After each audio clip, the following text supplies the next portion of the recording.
습관이 같이 선행되어야지 클렌징이 올바르지 않는다면 트러블이 생기고 또 자국이 되니까 또 메이크업으로 덮어서 가리는 악순환이 이어질 수 있습니다.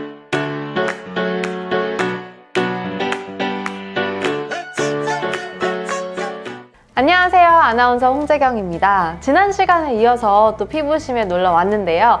역시나 요즘 계속 핫한 프로그램이죠. 스 우파, 스트릿 우먼 파이터, 또 스트릿 걸스 파이터까지 많은 분들이 시청을 해주고 계신데 계속해서 이 두꺼운 화장을 어떻게 하면 또 효과적으로 잘 지우면서 피부 관리를 할 수 있을지 오늘도 심연철 원장님과 또 이야기 나눠보겠습니다. 안녕하세요. 안녕하세요. 피부과 전문의 심연철입니다. 원장님, 근데 전 지성 피부는 아니지만 또 피부심을 시청하시는 분들 중에는 지성 피부 분들이 많으시잖아요. 이 오일을 쓰지 말라고 하는 말도 분명 들으셔보셨을 텐데 지성 피부가 클렌징 오일 쓰는 건 괜찮나요? 자, 굉장히 잘못 알고 있는 분들이 많으신데 클렌징 오일은 이제 보습을 하기 위한 페이셜 오일과는 다릅니다. 자, 우리가 지성 피부의 경우에는 모공의 피지 발달이 많으므로 오일 타입의 보습제를 쓰는 경우에는 이제 모공이 막혀서 트러블이 생길 수 있습니다. 하지만 클렌징 오일은 닦아내기 위한 수단입니다. 자, 우리는 아까 말씀드렸지만 기름은 물에 녹지 않고 기름에 녹죠. 자, 즉 클렌징 오일을 사용할 때 이러한 오일을 기본 성분으로 하는 파운데이션이나 쿠션, 마스카라 등을 효과적으로 지울 수 있고 모공 속의 피지나 노폐물도 더 잘 제거될 수 있습니다. 대신 중요한 점은 클렌징 오일이 피부에 남아있지 않도록 깨끗하게 닦아주는 것이 필요하므로 전 클렌징 오일 사용 이후에 2차 세안은 꼭 폼 클렌징으로 다시 사용하도록 말씀드립니다. 아, 그게 정말 중요하겠군요. 사실 원장님, 전 예전에 클렌징 워터를 사용하고 있었어요. 워터에 이렇게 솜에 묻혀가지고 이렇게 딱딱 닦아내면은 뭔가 닦아내는 게 나오니까 너무 기분이 좋더라고요. 그런데 원장님 병원을 다니면서 이제 이런 방금 해주신 오일의 중요성의 설명을 듣고 클렌징 오일, 밤 이런 형태로 바꿔서 녹여내는 세안을 이제 하게 됐는데요. 이 클렌징 워터를 아직도 사용하고 계시는 분들이 분명 계실 거예요. 클렌징 워터는 그렇다고 다 나쁜 거는 아니죠?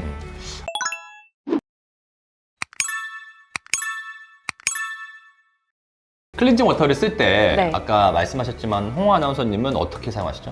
일단은 클렌징 워터를 화장솜에 이렇게 축여가지고 계속 닦아내죠. 다 그쵸. 이렇게 쓱쓱쓱쓱 다 닦아내고 그쵸. 네, 화장솜으로요. 네. 자, 스걸파, 스우파에서처럼 풀 메이크업이 되어 있을 때 자, 이렇게 두껍게 커버력이 있는 메이크업 성분들을 우리가 대부분 아까 말씀드렸던 것처럼 오일을 기본 성분으로 합니다.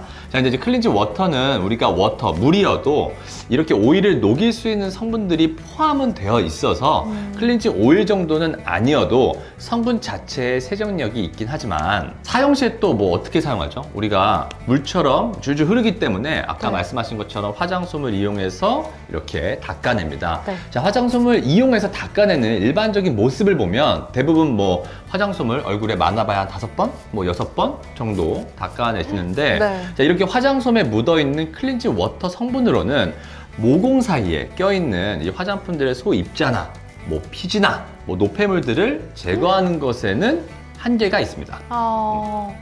제가 진짜 그걸 놓치고 있었던 것 같아요. 그 당시에는 저는 보통 평소에 일반 여성분들이 하는 메이크업보다 2~3배 더 강하게 두껍게 장시간 하고 있는 사람인데 그걸 워터로 지우려고 했더니 마치 계란으로 바위를 치려고 했던 거랑 비슷한 것 같은데, 그러면 원장님 또 화장솜으로 더 여러 번 문질러면서 닦았던 저희 과거를 생각해보면 그게 또 악영향이 더 됐겠네요.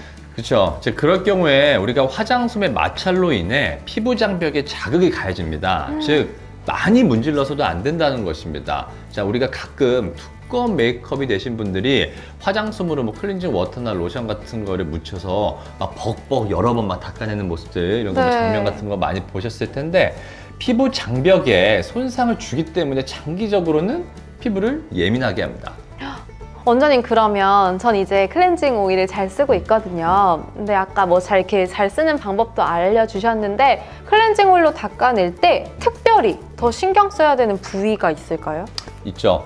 자, 클렌징을 할 때 환자분들이 놓치는 부위가 있습니다. 자, 일단 화장품의 입자가 잘 절유되는 부분이 어디일까요?